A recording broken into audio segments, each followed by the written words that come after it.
Under no circumstance would I kill anyone. Oh, I will not destroy my own body. Under no circumstance would I. But isimo engibhekene naso se beyond me. Uma ngithi ngiyakhala akusiza ukukhala. Uma ngithi ngiyakhuluma akusiza ukukhuluma. Uma ngithi ngiyathandaza akuthandazeni ngoba ngizothandazana ngoba angiyibona into engase ngiyithandazela. Uyasazi lezo simo lezo where you are so desperate. Looking at the left, the right, the front, the back, the whichever direction, there is just nowhere. That is when, bazalwane, it is very crucial. Ukuthi ulalela which voice? When you are desperate, be careful which voice do you listen to. Because umfundisi waka wakhuluma indaba of people hearing many voices, of having many voices akhulumayo nomuntu. Uma ubhekene nesimo bazana ama voices amaningi. Kune voice ethi this situation is not going to change, so you might as well give up. Kune voice ethi bekezela kancane kuzolunga. Kune voice ethi yabona nje sekuphelile ngawe. That is why you'll find abantu uma sebefinyelele in a certain level of desperation babona ukuthi there is no way umuntu ayiphonse ayibulale commit suicide, because the voices that speak amtshela ukuthi there is just no way of getting out of this situation. We must never come to that point, bazalwane, where we kill our dreams because we're so desperate. We must never come to a point where we kill our children or our babies because we're so desperate. We must never come to a point where we kill ourselves because we are so desperate. You know, bazalwane, ukuthi a challenge yethu as men is we cannot see ngale. We can only see what we see, what is in front of us. Asikwazi ukubona ngale, and because asikwazi ukubona ngale, we make our decisions based on what we see. But if we were to hold on a little bit while longer, singabona bazalwane ukuthi uNkulunkulu was with us in the midst of famine, and God was with us in the midst of our desperation. Ubedinga nje ukuthi sibekezele kancane bese kuyalunga. There is no one, bazalwane, who never goes through a desperation time in their lives. Everyone. It depends ukuthi you're desperate for what. But these two women, they did an unthinkable thing, an unheard of thing. Into yenza ukuthi even inkosi ive sanubona ukuthi ayingangami. Angisangidabule. Ubukhosi bami is useless because the people that I'm leading are able to do such. Ngiyacabanga bazalwane ukuthi nene for every leader to see abantu bakho doing izinto ezi-foreign or benza izinto out of a desperation, it destroys you. Because you always internalize and look at yourself ukuthi what is it that I have done? Mhlambe nenkosi yabuka ukuthi nene ingoba mhlambe ngingaconnectanga yini with certain kings endawo. Ingoba mhlambe ngenze the wrong mistake ngahlangana ne king thizeni, or ngenze mistake ngalwa nezwe thize, that is why my country or my city is like this. He tore his clothes. He could not. Don't be so desperate that you lose yourself. Now, the interesting part is sedliwe ingane yalo munye. Uyayazi lento le sixoxe sayisi youth. Make an example. Asambeni seklabhini. Sambeni sivumelana. Seklabhini, seklabhini. Si na angithi vele influence of umngane. Sambeni seklabhini, enjoy club.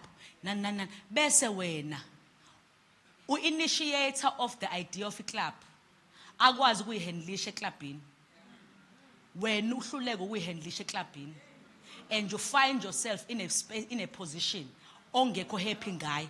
Whether mhlawumbe uba gang raped or mhlawumbe uyadubuleka, whatever happens emaklabhini noma uphuza ngalendlela ukuthi even nakini uthi uma ufika kini uma wakhe adinwa ngalendlela akushaye kube kodwa umngane wakho yena kube normal. Ngiyayazi lo yonto leyo.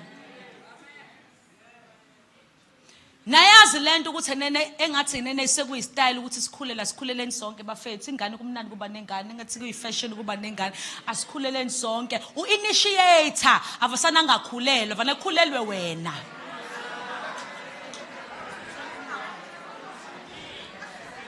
Hawungana usukhulelwe ibe ngifisa okhulelwa nami phela wakwenzakalanga amanapkeni ayozi ubiso lwakho ubaba wengane lobu itshethu uzohlala akasekho ususela your friend does not have a child to sell wedwa nengane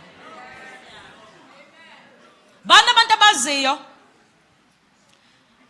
initiator of the drugs let's just try meth let's try yini whatever lama drugs lawa khona manje iwunga usiya ininqika khona drug to incika okay asitry enincika try right initiator does not become a drug addict but you become. Have you ever asked yourself why the people who sell drugs are not drug addicts and the people who buy the drugs are? Asibulaleni ingane yethu. Unkunzane yini ingane yakhe akayibulalanga. Wena yena wabulala ingane yakhe waze wayibhoyila. Ngiyacabanga no initiator futhi ehleli embuka eyiboyila ingane yakhe. Deep down in her heart she was like, what a foolish woman. Uma sayibona le act yenzeka, usebuya in her senses uthi I will not do this thing. No, I will not do this thing. How yena akakwazi ukuyicabangela. Ushuthi yena usengazi ayibulala ingane yakhe ngoba ngithe akubulala ingane, wayibulala ngempela wayibhola ingane yakhe udevil. The Bible says this other woman went and hid her son. Wasala lo muntu esifazana without a child. The child, when he told ukuthi ukhulele, was so precious to her. The time 9 months wonke udlula ama experiences our experiencing ngane sikhona encelisa konke kwafadalala because of it desperation. Don't lose yourself because you're desperate. Baningi bethu bazalwane singena ezimeni ezingekho right. Singena emabhizinisini lawe swathandayo or quick cash quick things kunebhanoyi helisha liyabhubhisa uma ungangeni today awu sele ungene ngempela uinitiator right when ungene ekweletini la awazi ukunyakaza because you wanted to prove something. You were so desperate to get the money. But isimo sakho sakukhombisa ukuthi you are not in the same journey as the other person. Bazalwane, we are all in the same church, but we are not all in the same journey.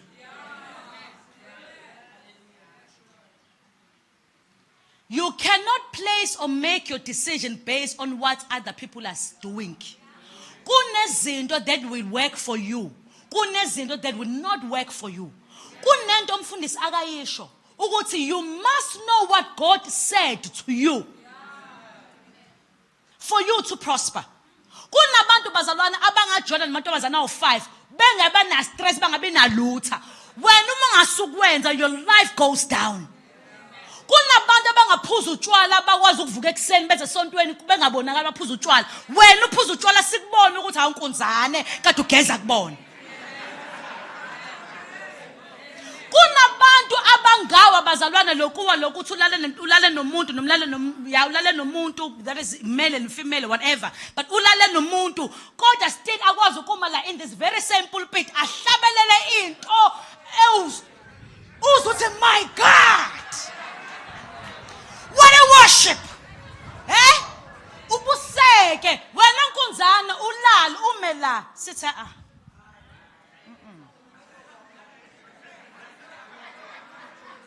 aswanga kahle. Praise the Lord.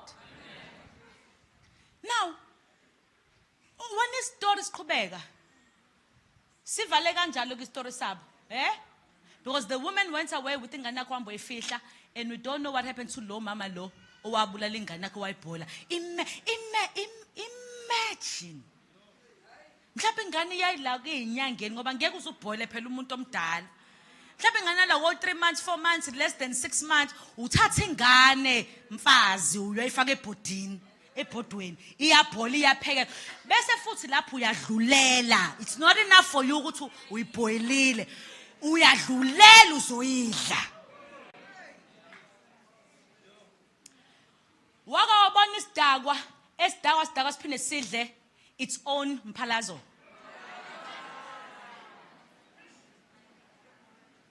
This other woman wahamba ifihla ingane yakhe. This one is left childless. Umekhala uzokhalela ba, because even nenkosi nayo ididekile ukuthi awu kahleni bo sebe ngaba abantu so desperate ngendlela ukuthi baze babulala ingane. Anyway, fast forward, inkosi then says, because now he's so discouraged, ufuna manje ukuthi he needs the head of Elisha, right? Elisha the prophet. Ufuna manje destroy Elisha ukuthi yabona lo prophet lo akamhlanga engathi uyena ongidalela inkinga la. He sends his servant ukuyofuna Elisha. Umefika iservant ku Elisha. Elisha says these powerful words. Uthi tomorrow about this time. And Elisha knew ukuthi inkosi is sending someone for his head. Now he says in verses 1, tomorrow about this time, a measure of fine flour will sell for a shekel, and 2 measures of barley for a shekel in the gates of Samaria. When you think of that, kuba impossible. Now looking at the state of our country, uma ngase kusasa, uma singithi mina tomorrow, irandi njoba ngiligcinele la ko 18, 20. To a pound is 20, to a US, to a dollar it's 15. Gcinele lapho. Yes. Now, if I were to say to you, tomorrow the rand will be 6 rand to a pound. And 4 rand to a dollar. Yabona nje, iy'nkunzane ezazikahle zingabhuka iflight ekuseni ziyapheshela. Ngoba ziya understanda ukuthi uma kuthiwa irandi lu 6 rand to a pound, awuthela wayeka. Awema thela wayeka. Praise the Lord. But abantu abayikholwa izinto ekanjalo. When it comes to the things of God, people are not quick to believe. Because people are so immune to suffering. Let me repeat that. People are immune to ukuhlupheka or ukuhlukumezeka. When you say something that is opposite to what they know, they don't believe. Uma lenceke umprophet emtshela ukuthi by this time tomorrow uflour will be selling at a shekel like ama-coins, will be like amasenti. Inceke yangakholwa, it's impossible. Kungenzeka kanjani ukuthi ngenzeka lento le? Ngathi sibhekene ne-famine now. Already there are situations where 2 women abulale ingane ayidla. Kuzokujika kanjani? But bayakhohlwa ukuthi the Bible teaches us ukuthi our Father is always at work. God is always at work. He's invincible, but he's always at work. Isimo sakho singakhombiswa ngathi izinto zimile kuthule, but uNkulunkulu is working for our behalves. It's just that bazalwane asiboni in our own physical eyes, but uNkulunkulu uyasebenza. Praise the Lord. Now, going umulale lesi story ezosifunda song, it's a long story. Umufunda le story, then you find 4 lepers, right? You find 4 lepers in the story. 4 lepers aba decide ukuthi ngoba vele sikwi-famine, uma sihlala la safa, masamba safa futhi, so we might as well go ngoba phela akusiza ukuhlala la. In their own desperation, they decided to move. Kunokuthi bahlale in a situation. In your desperation, don't sit and do nothing. Do something. Angisho ukuthi uphuma uyokwenza anything, but even noma uphume in terms of your mind, phuma in a state of thinking negatively about your situation. And think positively. Channel positive thoughts in your situation. Phuma in that mode. Because bazalwane, akekho umuntu when you are sad or discouraged, or benefits higher by being morose, sorrowful. There is no benefit. Ukhala, it's natural, it's emotions. But after crying, you need to wake up and wipe your tears and think positively. What am I going to do based on this situation? If umangqalaza kwenzeka lutho, let me take the word of God and read the word of God. And listen, encourage. If it's not the word of God, let me then listen to music that will minister to me. If it's not music, let me listen to messages amfundisi or messages of other pastors who've spoken a word. Encourage but musukuhlala in your state of desperation and do nothing, because it will kill you.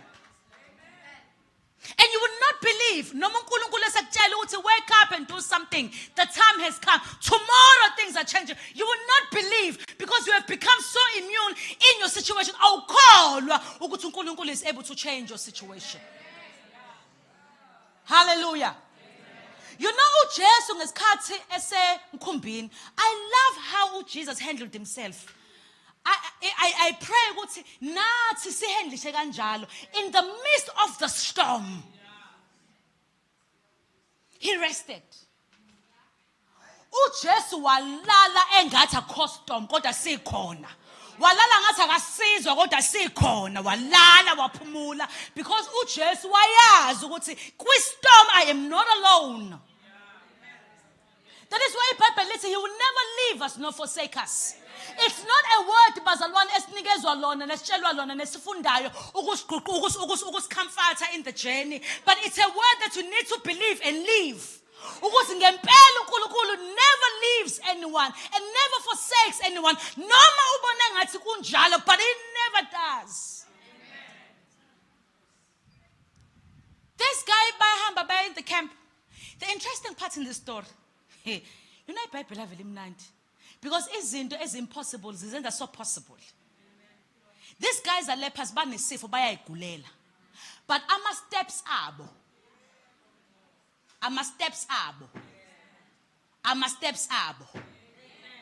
Bona umuntu ogulayo akana step esitheni. Umuntu ogulayo ifake lo phaqo. Ama-slippers futhi ophaqa sebebakhulakhulu. Fama slippers. Umuntu unobulephero nje futhi uyayigulela nje umzimba wakho awukho right uneyilonda nayo yonke into. Bayifakela ama-slippers labantu bayahudula. That is their situation. Futhi nokuhamba kwabo akukona lokuhamba kwethi kwama-crocs, ukuhamba ko dragging because your body is heavy for you. Just dragging yourself and you are praying, Nkosi angifike. Noma kuthiwa sengiyofela khona kodwa angifike. But in the enemy's camp, bona bashanga ama-slippers, there is no sound. But in the enemy's camp, there is sound. I decided to baleka because bayazi bezomsini ukuthi there is an army that is coming. But share everything they had. When you are desperate, you will miss your moment. Because uzosuka in the position that God will want to uhlale kuyona, then you miss it. Because you are so desperate. Don't be desperate enough that you kill yourself. Buka ukuthi story sa enda kanjani lapha. Uma sebefinyelela khona bafika ubutaputap ama lepers. Buka futhi ukuthi uNkulunkulu does not use the king and the captain ukuthi bayobona. uNkulunkulu usebenzisa abantu abadelelekile. You did not hear me. God used the unlikeliness of people to change isimo saseSamaria. uNkulunkulu aqhamuka ngendlela becela bezoqhamuka ngayo. uNkulunkulu aqhamuka ngendlela abanga expecting ngazo uNkulunkulu uzoqhamuka. uNkulunkulu waletha okudelelekile. the very thing wenobona engathi akuyilutho but uNkulunkulu raised the very thing engelutho. Ngiyacabanga ukuthi labo mama mhlawumbe uma behlangana namalepers babedlula bababuke kanje. But Nkosi yami shame, oh my goodness. Ukubona uhlangana nomuntu onesimo esithize bese umzimvana uvana uthi yabo, I'm sure babadlula nje bathi kanti abazi ukuthi it's the very same people laba akade bababuka babadelele bababuka babanyanye is the one who are going to bring a turnaround in their lives. God is so amazing. Umfundisi wake wathi God has millions of ways of blessing a man. Millions of ways. Angeke azaqhamuka ngalendlela aqhamuka ngayo kumfundisi. Angeke azaqhamuka ngendlela aqhamuka ngayo kaNkwanyana. Angeke azaqhamuka ngendlela aqhamuka ngayo kaMbatha. Angeke azaqhamuka ngendlela aqhamuka ngayo kuwena. Uzaqhamuka ngendlela different, but you need to know that it is still God. Oqhamukelayo. Because God can do anything anytime. God is not limited by anything, Bazalan. The earth is the Lord's and the fullness thereof. God can use anyone, anything, anytime. God can speak, can use a speaker. If then he will use a speaker and give mail and give a speaker. Then God will speak something, give a speak. Praise the Lord.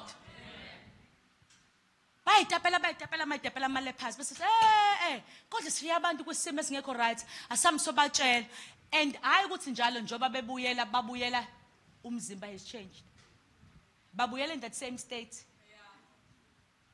kodwa sebebuyela amandla semo, babuyela with more joy, babuyela with more belief, babuyela with more faith.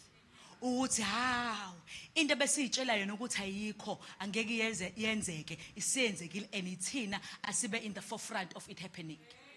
Batshela abantu baphinda abantu bafika abantu bayitapela. Now kufinyelela kanjalo when the flour is sold for a shekel, because iBhayibheli likhuluma ukuthi abantu bahamba bayotapa. Uyayazi ke lento ukuthi utshelo kuthiwa kuyaqashwa nkunzane endaweni ethize, bagijima abantu bayoqashwa baye lapho bofuna imisebenzi, wena uhlala ekhaya. Hayi mina ngilenhlobo le engenzi lento enziwa laba abanye, mina nje ngihlalela ekhaya, I'll await the call.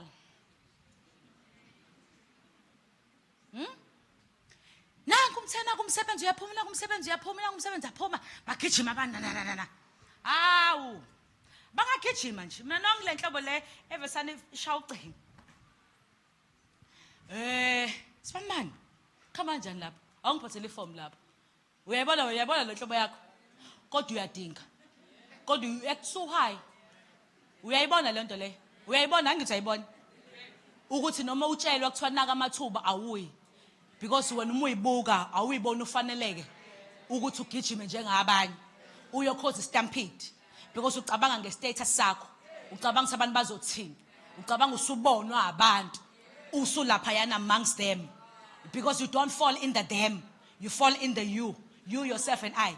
In the them you don't. Ningiphathele lapho kwakhona abantu abenza njalo, abanye bagijima batapa bese khona inkunzane ezineyinqondo zebusiness ezethi uma ngithatha la angithatheli mina nomndeni wami, but ngithathele ukuthi ngihambe ngiyodayisa. Phela njengoba abantu begijima bawuthatha, akona wonke umuntu ocabangela inawo, kunomuntu ocabangela ikusasa, ukuthi kusasa njengoba kulethiwe nje mhlawumbe ngekusaba khona, so I can't think for it now, I need to think for it tomorrow.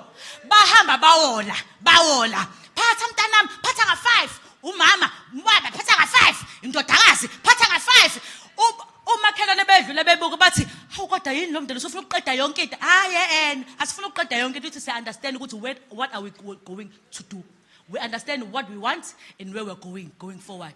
Are you with me? Indaba yokudayisa ke le inkunzane ezadecide ukuhlala, ngoba phela kukhona abantu abahlalayo uma sekuthiwa there is a move, kodwa kukhona abantu abahlalayo noma imove sikhona. Niyamkhumbula lo wesilisa owayehleli by the poolside, abantu bengena, angithi niyakhumbula, abantu bangena echibini, yena uthini, I've got no one.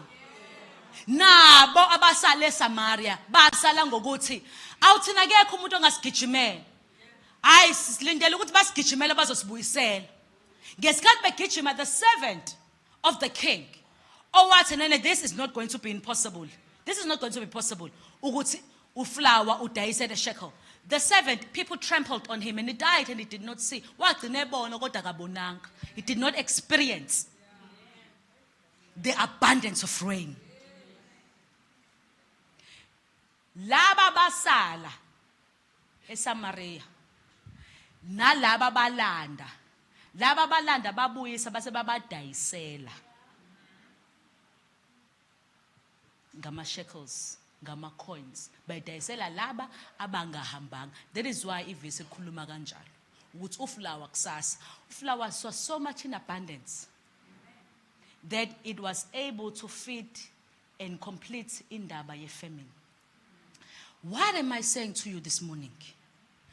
Don't be so desperate that you lose yourself, because God is at work in your behalf. Praise the Lord. Bonke abantu who have walked within the journey, they will tell you, uDavid washo powerful thing, wathi ngangimncane. Manje sengimdala. Badangikaze ngimbone. Olungileyo shiwe yedwa. That was David saying. Because uDavid uhambe nabantu endleleni. Abawa by the wayside. Wahamba nabantu. Wabona ukuthi abantu bayasala bayahamba bayalahleka endleleni, but kunomuntu who's ever present, who does not leave us. In your desperation, don't lose yourself. Don't be so desperate that you lose yourself. Kunezinto esizenzayo because of excitement, entertaining, because of the squad, because of the people that they associate with, but they don't work for us. When you do your things, yenza ubucabanga for the for tomorrow, for ikusasa. Ukuthi uma sengibhekene nesimo esikanje, would then it work in for me? Abazali uma bekhuluma nathi in the States sokuba busy esinze youth onje esibantu. Umzali ukutshela ukuthi musu kulandela labangani bakho. Musu kubalanda ngoba ayikho into ezophuma positive lapha ya. Uyitshela ukuthi hayi uyayisholo. Akabaza abangani bakho wena ubazi kangcono. Banhlehle baseyintweni angeke. Kanti uma usugula, your friends are not there. It is your mother uphiphayo. Bafika bathi hawu shame and ave kubhlungu kubona abantu impilo yabo iqhubeka iphila eyakhe impilo imile. Ayikho into painful, isilonda. Ufana nokubona abantu nasaqala nabendleleni yokukholwa. Impilo yabo iqhubeka iba forward wena impilo yakhe iba stuck. Ayikho into ebhlungu njengaleyo. Ishaya inhliziyo, ishaya into pieces. That is why abantu bagcina sebehamba izinto zo witchcraft. That is why abantu bagcina sebaba nenhliziyo ezimbi and bekhuluma izinto ezimbi about people, because umuntu mebuka isimo sakhe ubona ukuthi don't be too desperate that you lose yourself. In the book of Luke, I love how Jesus handled the issue of the woman owashonelo umntwana wakhe. Book of Luke chapter 7. This woman was a widow. Walahlekelwe umntwana wakhe washona. This woman akakhulumanga lutho. In fact, the Bible asikhulumi lutho ukuthi neno wakhuluma umcela uJesu amvuse. But uJesu nje was just on his way engena in the kuthiwa iseneni. Uma engena lapho uJesu finds naba abantu bephethe ibhokisi. Kunomama lapha noshonelwe ingane yakhe, the only son.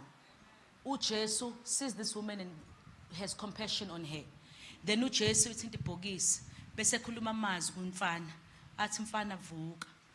Umfana lethi iBhayibheli, he sat up, then he spoke.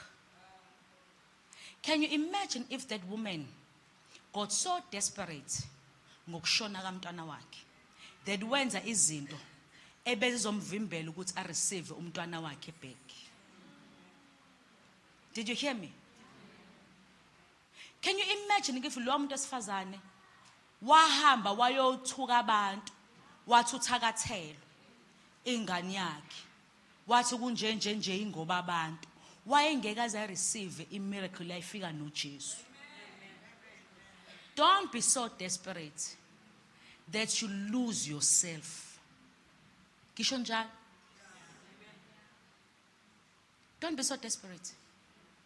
Bazalwane, the God that we serve is faithful. It might not look like uNkulunkulu is doing things for you, but uNkulunkulu is doing things for you. Nanokuthi let me equip you. Umfundisi always says, musukuma estobhini sebhasi ulindele isitimela. Eh? Musukuma in the wrong station, but you're wanting something from God. You can't be praying for umsebenzi, but wena awukho in a space of ukuthola umsebenzi. You are not putting up CVs.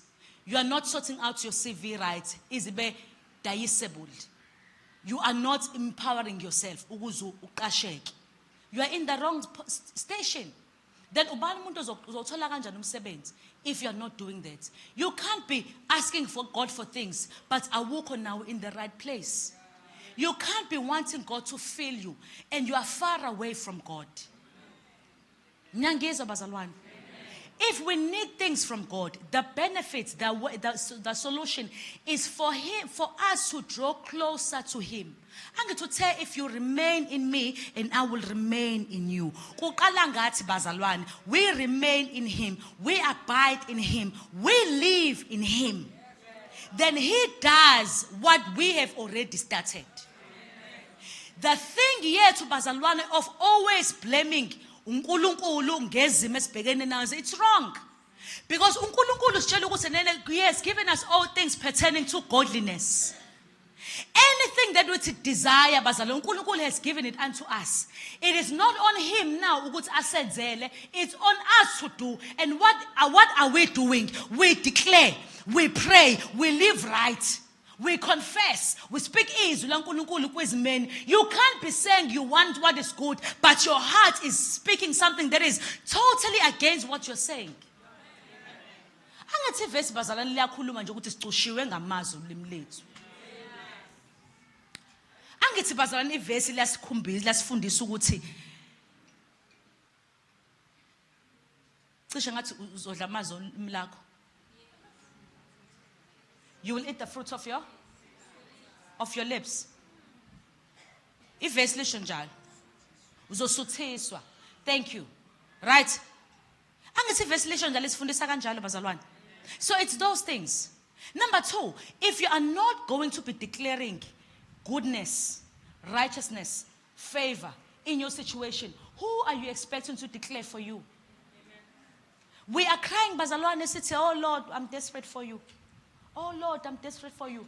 But we're not doing anything. Eyomkhombisa uNkulunkulu ngempela ukuthi we need Him. Praise the Lord. So I want to encourage you and say, God is at work in your situation. And God is not quiet in your situation. And in your midst of your situation, be still. Don't be musuxokozela. There is a blessing in the stillness. Musuxokozela. Don't go around speaking ill. Don't go around doing bad emzimbeni wakho because of isimo. Don't go around hurting other people because of isimo. But be still. Be content with God. Because uNkulunkulu, after the situation that you're going through, He's got a way out for you. I told you last time, God has never placed His cut. His cut is safika nomuntu. Safika nomuntu time. uNkulunkulu just created the heavens and the earth. Well, let there be light. Was ukukhanya nobumnyama. Indaba yakwala 2:20 akayazi. Was ukuthi semini. Njoba sekumini, it is so ripe for you to work and to reap. Ku right for you ukuthi ubonakala. Uma sekuhlwa, ku right for you ukuthi usebenze. Ku right for you ukuthi uthandaze. Ku right for you ukuthi whatever. uNkulunkulu wazi lokho. Musu kuyeka ukusebenza bese expect ukuthi go half past, uNkulunkulu is going to do a miracle for you. It's impossible. You need to put up the work. Ukuze uNkulunkulu ashintshe nawe isimo sakho. Don't be too desperate. You need to lose yourself. Don't be too desperate. We all go through trials. Bazalwane sonke siyashodelwa emalini. Sonke siyalamba, uvule ifridge ungabi khona lutho. Sonke bazalwane siyayiphindi impahla. Sonke bazalwane sigeza ngensipho isunlight bar soap. There are times like that. Abanye bethu bagunda bazalwane hayi ngoba ku right sigunda isimo azivumi for ama weave. Sonke we go through such. Sonke bazalwane sadlula ezimeni la sibone singathandwa. Sizwe engathi asithandwa. Sonke. But do we leave God? No.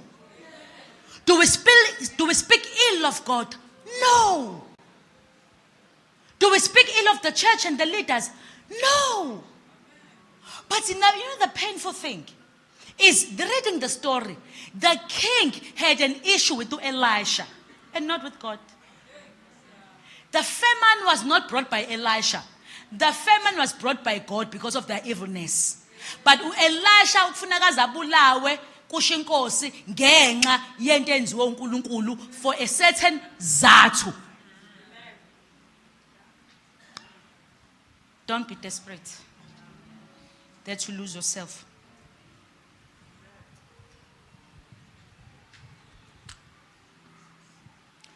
Bonke abantu abakhona eBhayibhelini, all of them came out victorious. Hana ngabathola abantwana, wabathola abantwana. Praise the Lord. Ababengaboni babona. Ababegula baphulukiswa. There is nothing that is impossible for God in your own situation. All I'm saying, don't be desperate. Kunomhlabeleli othi we are desperate, desperate for you. Gulalele ngithi mina ya kuna desperation emnandi. But I don't want to be desperate for God. I don't call it uNkulunkulu ngibizela ukuthi for me to be desperate for him. But into engiyaziyo ukuthi anything that I need is found in him. I declare the word, I pray, I am at peace. Learn, mzalwane, to rest like Christ. If kungaphumeki out, learn to rest. Don't be desperate to shaya umashonisa ngoba you want to impress. Rest, because sizodlula. You don't want to lose yourself. Usubuya esimeni usunamabokoboko because ugijime eqala. Wenza izinto ebengafanele uzenze out of desperation. Don't be desperate that you lose yourself. Ningangishayela izandla sengiqedile.